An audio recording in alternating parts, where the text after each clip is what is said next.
তারপরে আমাদের এই পাশের জ্যাকগুলো খুলে নেব।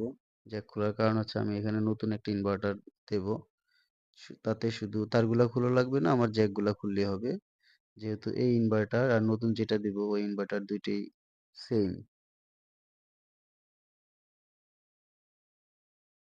এ কারণে আমি শুধু জ্যাকগুলা খুললেই হবে। তো আমার এক হাতে মোবাইল আর এক হাত দিয়ে খুলতেছি, এজন্য একটু কষ্ট হচ্ছে। তো বুঝতে অসুবিধা হলে কমেন্ট বক্সে জানাবেন। যদি কারো প্রয়োজন হয়, আশা করি যতটুকু পারি সহযোগিতা করব।